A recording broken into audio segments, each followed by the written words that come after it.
नमस्ते दोस्तों, विज्ञान भैरव तंत्र की इस यात्रा में आपका स्वागत है। आज हम बढ़ रहे हैं 106 सूत्र की ओर। 106 सूत्र में महादेव शिव भगवान कहते हैं, हर मनुष्य की चेतना को अपनी ही चेतना जानो, अंततः आत्मचिंता को त्याग कर प्रत्येक प्राणी हो जाओ।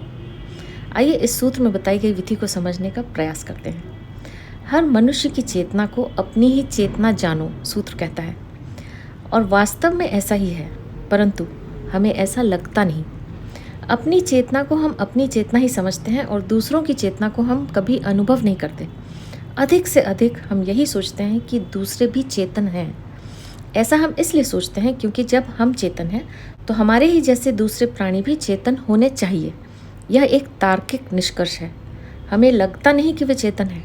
यह ऐसे ही है जैसे जब हमें सिर में दर्द होता है तो हमें पता चलता है, हमें उसका अनुभव होता है। लेकिन यदि किसी दूसरे के सिर में दर्द होता है तो हम केवल सोचते हैं कि वह जो कह रहा है वह सच ही होना चाहिए और उसे हमारे सिर दर्द जैसा ही कुछ हो रहा होगा, लेकिन हम उसके सिर दर्द को अनुभव नहीं कर सकते। अनुभव केवल तभी आ सकता है जब हम दूसरों की चेतना के प्रति भी जागरूक हो जाएं, अन्यथा यह केवल तार्किक निष्पत्ति मात्र ही रहेगी। हम विश्वास करते रहे हैं, भरोसा करते रहे हैं कि दूसरे ईमानदारी से कुछ कह रहे हैं और वे जो कह रहे हैं यह भरोसा करने योग्य है, क्योंकि हमें भी ऐसे ही अनुभव होते हैं। तार्किकों की एक धारा है जो कहती है कि दूसरे के बारे में कुछ भी जानना असंभव है। अधिक से अधिक माना जा सकता है, पर निश्चित रूप से कुछ भी जाना नहीं जा सकता। यह हम कैसे जान सकते हैं कि दूसरे को भी हमारी जैसी पीड़ा हो रही है, कि दूसरों को भी हमारे ही जैसे दुख हैं। दूसरे सामने हैं पर हम उनमें प्रवेश नहीं कर सकते। हम बस उनकी परिधि को छू सकते हैं। उनकी अंतस चेतना से हम अनजान ही रहते हैं। हम अपने में ही बंद रहते हैं। हमारे चारों ओर का संसार अनुभवगत नहीं है, बस माना हुआ है, तर्क से, विचार से। मन तो कहता है कि ऐसा है, परंतु हृदय इसे छू नहीं पाता। यही कारण है कि हम दूसरों से ऐसा व्यवहार करते हैं जैसे वे व्यक्ति न होकर वस्तुएं हों। लोगों के साथ हमारे संबंध भी ऐसे ही होते हैं जैसे वस्तुओं के साथ होते हैं। पति अपनी पत्नी से ऐसा व्यवहार करता है जैसे वह कोई वस्तु है और वह उसका मालिक है। पत्नी भी पति की इसी तरह मालिक होती है जैसे वह कोई वस्तु हो। यदि हम दूसरों से व्यक्तियों की तरह व्यवहार करते तो हम उन पर मालिकियत नहीं जमाते, क्योंकि मालिकियत केवल वस्तुओं पर ही की जा सकती है।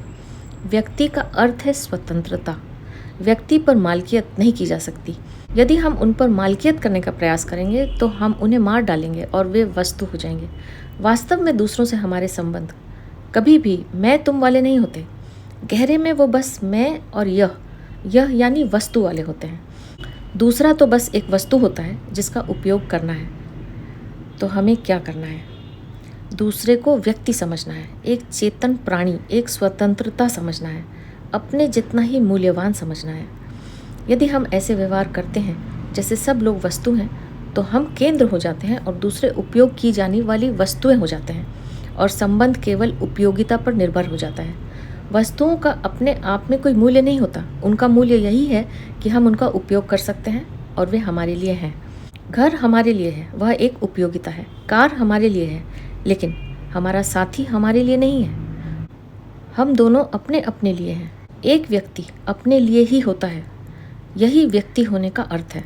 और यदि हम व्यक्ति को व्यक्ति ही रहने देते हैं, उन्हें वस्तु नहीं बनाते हैं, तब धीरे धीरे हम उन्हें अनुभव करना शुरू कर देते हैं।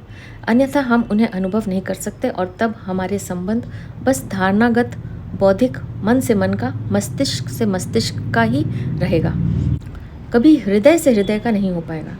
सूत्र कहता है, हर मनुष्य की चेतना को अपनी ही चेतना जानो। यह भी वही बात है, लेकिन पहले दूसरा हमारे लिए एक व्यक्ति की तरह होना चाहिए। वह स्वयं के लिए होना चाहिए, किसी उपयोग के लिए नहीं, किसी साधन की तरह नहीं। उसे स्वयं में एक साध्य की तरह होना चाहिए। पहले वह व्यक्ति होना चाहिए, वह हम होना चाहिए, हमारे जितना ही मूल्यवान। केवल तभी इस विधि का उपयोग किया जा सकता है। हर मनुष्य की चेतना को अपनी ही चेतना जानो। पहले हमें अनुभव करना है कि दूसरा भी चेतन है। तब यह हो सकता है कि हम अनुभव करें कि दूसरे में भी वही चेतना है जो हम में है। वास्तव में तब क्या होता है? दूसरा खो जाता है और हमारे साथ उसके बीच चैतन्य लहराता है। हम चेतना की एक धारा के दो ध्रुव बन जाते हैं। दोनों के बीच कुछ बहने लगता है। जब यह बहाव घटित होता है तो हम आनंद से भर उठते हैं। दोनों अपने अहंकार को खो देते हैं। दूसरा खो जाता है और अद्वैत अंतस में उतर जाता है। यदि ऐसा होता है तो अहोभाव सौभाग्य है, क्योंकि हम स्वर्ग में प्रवेश कर गए। यदि एक क्षण के लिए भी ऐसा होता है, केवल एक क्षण, और वही क्षण हमें रूपांतरित कर देता है। यह विधि कहती है कि यह प्रयोग हम सबके साथ कर सकते हैं। जो भी हमारे पास आए उसमें डूब जाना है और अनुभव करना है कि हम दो जीवन नहीं हैं, बस एक प्रवाहित जीवन है। केवल जेस्टॉल्ट बदलने की बात है। एक बार हम जान जाएं कि यह कैसे होता है, एक बार हम इस प्रयोग को कर लें तो बहुत आसान हो जाता है। शुरू शुरू में यह असंभव लगेगा, क्योंकि हम अपने अहंकार से बहुत जुड़े हुए हैं। अहंकार को छोड़ना और प्रवाह में बहना कठिन है। तो अच्छा होगा कि पहले हम किसी ऐसी चीज़ से शुरू करें जिससे हम भयभीत नहीं हैं।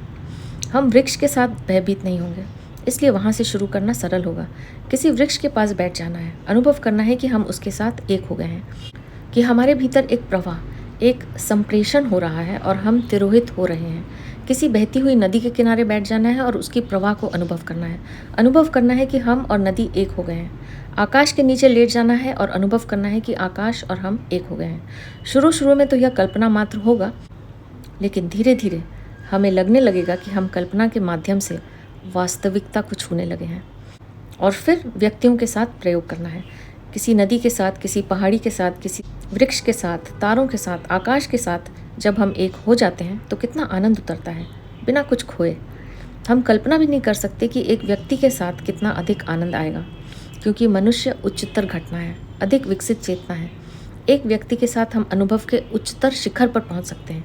यदि हम एक पत्थर के साथ भी आनंदित हो सकते हैं, तो एक मनुष्य के साथ हम परम आनंदित हो सकते हैं। जब हम होश पूर्वक स्वयं को किसी में मिटा देते हैं और वह भी स्वयं को हमें मिटा देगा, तब हम खुले होते हैं और दूसरे में बहते हैं, तो दूसरा भी हम में बहने लगता है और एक संवाद घटित होता है। दो ऊर्जाएं एक दूसरे में समाहित हो जाती हैं। उस स्थिति में कोई अहंकार, कोई व्यक्ति नहीं बचता, बस चेतना बचती है। और यदि यह एक व्यक्ति के साथ संभव है, तो यह पूरे ब्रह्मांड के साथ संभव है, जिसे संतों ने परम आनंद कहा है, समाधि कहा है। वह पुरुष और प्रकृति के बीच गहन संबंध की घटना है।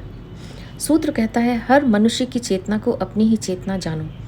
अंततः आत्मचिंता को त्याग कर प्रत्येक प्राणी हो जाओ। कभी ऐसा करके देखना है, किसी को केंद्र बना लेना है, फिर उसका सुख हमारा सुख हो जाता है, उसका दुख हमारा दुख हो जाता है। जो भी होता है उसको होता है, लेकिन हम तक प्रवाहित होता है। वह केंद्र है।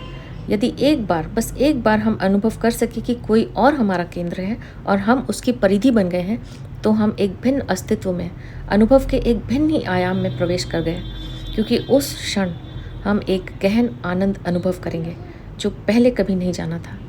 ऐसा क्यों होता है? ऐसा इसलिए होता है क्योंकि अहंकार दुख का मूल है। यदि हम उसे भूल सके, उसे मिटा सके, तो सभी दुख उसी के साथ मिट जाते हैं।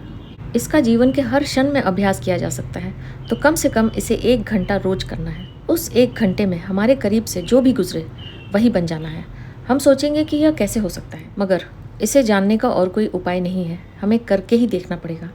किसी वृक्ष के साथ बैठना है और अनुभव करना है कि हम वृक्ष बन गए, और जब हवा चलती है तो पूरा वृक्ष डोलता है, झूमता है, तो उस कंपन को अपने भीतर अनुभव करना है। जब सूरज उगता है तो पूरा वृक्ष जीवंत हो जाता है, तो उस जीवंतता को अपने भीतर अनुभव करना है।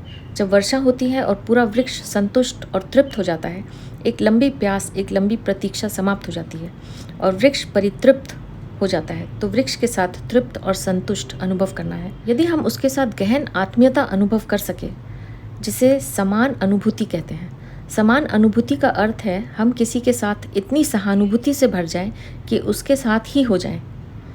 वृक्ष के भाव हमारे भाव हो जाएं, और यदि वह गहरे से गहरा होता चला जाए तो हम वृक्ष से बात भी कर सकते हैं। एक बार हमें उसकी भाव दशाओं का पता लगना शुरू हो जाए तो हम उसकी भाषा समझना शुरू कर देंगे, और वृक्ष अपने मन की बातें हमें बताने लगेगा। अपने सुख दुख वह हमारे साथ बांटने लगेगा, और यह पूरे जगत के साथ हो सकता है। हर रोज कम से कम 1 घंटे के लिए किसी भी चीज़ के साथ समान अनुभूति में चले जाना है। शुरू में हमें लगेगा कि हम पागल हो रहे हैं, हम सोचेंगे हम किस तरह की मूर्खता कर रहे हैं। हम चारों ओर देखेंगे और अनुभव करेंगे कि यदि कोई देख ले या किसी को पता लग जाए तो वह सोचेगा कि हम पागल हो ही गए हैं, लेकिन केवल शुरू में ही ऐसा होगा। एक बार समान अनुभूति के इस जगत में हम प्रवेश कर जाएं तो सारा संसार हमें पागल नजर आएगा। हम देखेंगे कि लोग बेकार ही इतना चूक रहे हैं, क्योंकि वे बंद हैं। वे जीवन को अपने भीतर प्रवेश नहीं करने देते, और जीवन हम में केवल तभी प्रवेश कर सकता है जब कई कई मार्गों से, कई कई आयामों से हम जीवन में प्रवेश करें। कम से कम 1 घंटा रोज इस समान अनुभूति की साधना करनी है। प्रार्थना का यही अर्थ है। प्रार्थना का अर्थ है ब्रह्मांड के साथ होना, ब्रह्मांड के साथ गहन संवाद में होना। प्रार्थना का अर्थ है पूर्णता। कभी हम परमात्मा से नाराज हो सकते हैं, कभी उन्हें धन्यवाद दे सकते हैं, पर जो भी हो, एक बात पक्की है कि हम उनके साथ संवाद में हैं। तब परमात्मा केवल एक बौद्धिक धारणा नहीं रहे, हमारा उनसे एक गहन और घनिष्ठ संबंध हो गया। यही अर्थ है प्रार्थना का। तो यह था 106वां सूत्र। आप भी इस सूत्र में बताई गई विधि का प्रयोग कीजिए और देखिए कि आपको कैसा अनुभव होता है। अब मैं आपसे आज्ञा लूँगी। आपका बहुत बहुत धन्यवाद।